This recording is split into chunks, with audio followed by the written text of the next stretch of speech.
activate your true divine self. Activate your true divine self. Now, how we do this? Okay, I'm going to read this because I think it's so cool. That all that a death, fear, and guilt, get this, all that a death, fear, and guilt mental attitude, death, fear, and guilt mental attitude, all it does is produce suffering through ignorance of one's true, eternal, divine self. Yes. All then that death, fear, and guilt-based mentality does is generate suffering with moments of pleasure, a little alleviation, but a lot of hope. And then there's hopelessness. You basically think of yourself as a musical instrument. And that musical instrument is at such a fine level that when you're in the divine state, it's so etheric. There is no measure.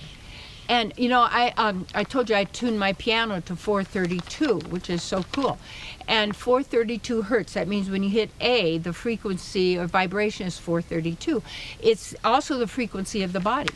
Well, my little kitty cat, what happened was I think she got maybe bit by a rattlesnake or something. Not a heavy duty bust, but she was probably putting her little face where she shouldn't be putting it. So anyway, how she came through it, you know, and what I used in treating her and all of that. Well, one of the things I did is I took my tuning fork that's 432, and you hit it on, and I would do this around her. She would relax, you see.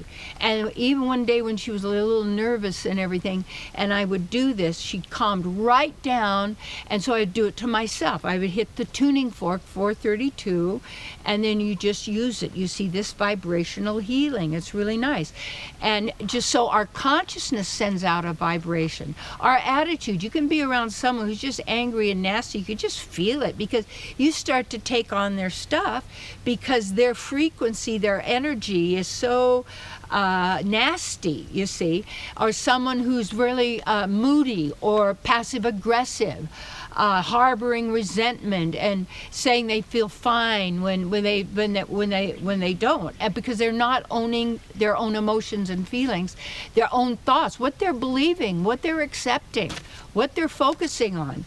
And that kind of a mentality is all it. What it is, it's ignorance of our true divine self. But most people, they don't know who their true divine self is. It's given a few little things in different religions. It tells you this or that, but you have to stay within that group or you're out.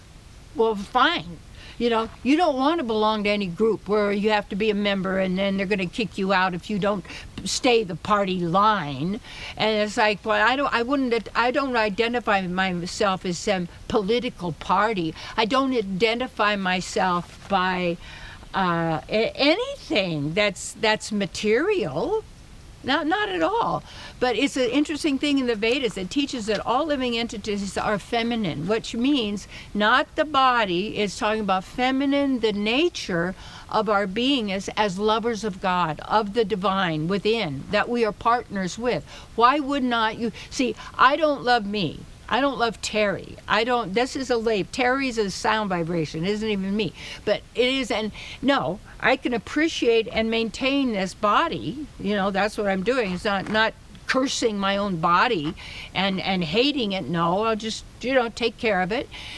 But it's like I love myself, which myself and the self of every self is super soul or super self that we all have in common because we're all the same and different, which is so cool. And the investment that we make in studying and learning and getting knowledge, and because, if you're investing that's why I always thought these games are so absolutely stupid, so many, because why would I want to invest my life in some kind of this thing of a game when I could invest myself in divine pleasure of the soul? of who I am, and living in the divine of the miraculous in every moment that's meant to be. People say, oh, yeah, it's a fantasy. It's not the really way it is. No, you mean, but you could suffer all the time? And you have a fear-based mentality, a guilt-based mentality, the fear of death, which is the greatest lie that's ever been put, that terrorizes everybody, because you're going to lose your stuff. Doesn't that show you don't need stuff? Yeah, we need some stuff for the body, but all the stuff we think we have that we're going to build up, they're going to invest in. People think, oh, I own my house. You don't own your house, you rent it. If you don't pay taxes, it's not yours. No. Sorry about that. But hey, you know what? When you're in the flow, you know it all belongs to the divine. Because you're living now a divine life. Because you're acknowledging and being who you really are. Yeah. What greater investment could there be? I think I've probably invested millions and millions of what they call dollars, which is true, in my consciousness. Nobody can take that from me because I don't have to believe thoughts. I don't have to have memories. When you're in the now and the know, whatever you need to know, you know. And whatever you desire to know, you have a request. In the inner being, it is given to you. But oh no, I'll make the false the real. And because that's not possible. But it's possible in the false, the virtual, but it's not possible in you. That's a copy.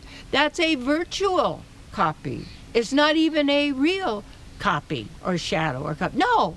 Nothing and no thing can compare to who you are. And as you recognize and realize that, you no longer have fear, you see. You are in the place of the divine.